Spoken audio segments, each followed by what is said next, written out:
Election Day is next Monday, November 5th. And for some people, nothing is scarier than midterm elections. Until now, that is. Because on this episode of View from the U, we're giving you the rundown on all the amendments and propositions on the Utah 2018 official ballot. Come this November, voting in Utah is more important than ever. This is due to a few state questions like Proposition 2. However, there are other questions that deserve your attention and understanding as well, which is why we've dedicated an entire episode to dissecting each question and providing unbiased research for you, called View from the U does an impartial analysis of the ballot so that you can come to your own opinion. On this year's ballot, the state has proposed 3 constitutional amendments. What's a constitutional amendment, you ask? Basically, it's a proposed change to a nation or state's constitution. Yep, that's right. Utah has its own constitution. Every state does. Cool. The first, Constitutional Amendment A, is proposing to change the required amount of time served in the military under an order of active duty from 200 days in a calendar year to 200 days in a continuous 365-day period in order to receive a property tax exemption. We love the Army. Defending this great land. Standing up for freedom. Going on missions. This would allow military personnel to take breaks. As long as they meet the 200-day requirement in a continuous 360-day period, they can receive a property tax exemption, even if their 200 days span across 2 calendar years. So let's talk about the fiscal impact. Fun coupons. See that? A fun coupon. Any military personnel with a residence valued at $200,000 with a 2% property tax rate would save $4,000 annually. Depending on the amount of military personnel in one area, this could result in an increase to property tax to make up for those who receive the exemption. Moving on, Constitutional Amendment B would make real property that the state or local government entity leases from a private owner exempt from property taxes. Notice that I said real property. This amendment would not allow an exemption of tangible personal property, like equipment, furniture, etc. Well, excuse me, but I think you got my chair. According to the legislative fiscal analysts, it's estimated that the state pays $1.8 million in property taxes.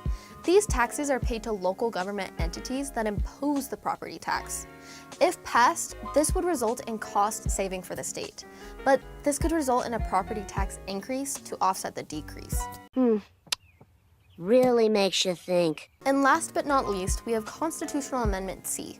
This amendment would allow the President of the Senate and Speaker of the House of Representatives to call the legislature into session for up to 10 days through a 2/3 vote of approval of legislatures in each chamber to address a persistent fiscal crisis, war, natural disaster, or emergency in the affairs of the state. However, if the legislature convenes into session other than when the legislature is holding meetings anyway, it would increase state costs by $50,000 for each day that they meet. Now let's talk about the propositions on the ballot. Propositions are referendums that are proposed to the public on behalf of our legislature. This year, you'll find that there are 3 propositions. We'll save the most controversial for last. First up, we have Proposition 4, which proposes a 7-member independent commission that would submit redistricting plans to the legislature for approval or rejection. Maybe someday. Redistricting essentially means adjusting the district boundaries that determine who represents us. Doing so would mean examining how boundaries are made and would address the problem of gerrymandering, the practice of drawing political boundaries that may favor a certain party. In order to be eligible to be a commissioner, you can't have been a candidate or elected official, someone who received compensation from a committee associated with a political party, or a lobbyist at any point during the time period of 4 years before appointment. We aren't the first state to do this. Washington, Idaho, California, and Arizona have an independent commission as well.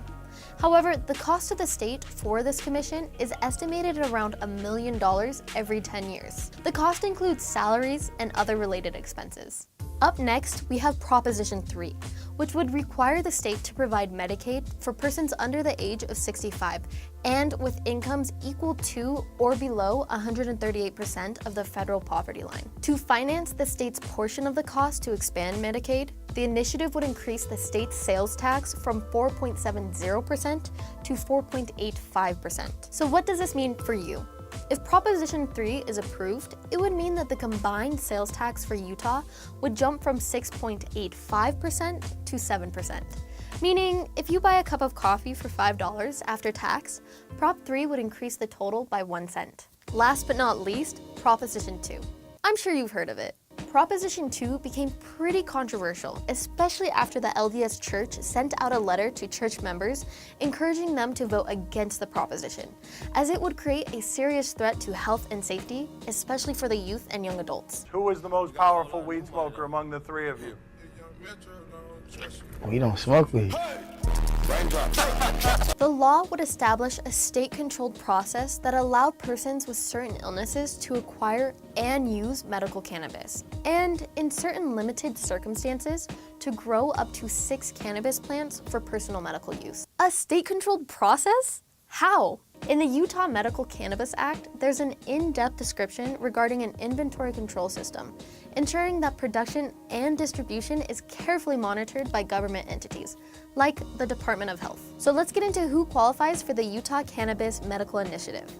In Section 26-60B-105, those diagnosed with immune deficiencies, autoimmune disorders, cancer, gastrointestinal disorders, debilitating seizures, or conditions that cause persistent and debilitating pain are considered a qualifying illness. So what makes a physician qualified to prescribe a medical cannabis card? 26-60B-107 states that a physician other than a veterinarian can recommend cannabis to no more than 20% of their patients at any given time. The only way they can recommend cannabis is if they're certified by the American Medical Board in a set of specialties. As far as concern for the general public, the text addresses that as well, stating that products must meet the same standard for similar products that do not contain cannabis, and that they must stay in accordance with Utah laws. Are you worried that your kids will see a commercial advertising weed and will want to blaze up immediately? Well, according to Section 4-41B-403, unless it is an employment opportunity, advertising of marijuana products is strictly prohibited. Put simply, if Proposition 2 is passed, medical marijuana would be legal in Utah. Okay, so now you have an in-depth understanding of what's on the ballot, so you have no excuse not to vote. No, but seriously, you have no excuse not to vote. This year, the voter turnout is expected to be larger than usual. According to NPR, this could be the largest voter turnout since 1966. You can vote by mail or in person. It doesn't matter how you do it, just do it. And for more information, check out our incredible sources down below. Thank you for watching. If you thought this video was helpful, why not share it? We'll catch you next week. But until then, I'm Lexi Hogan.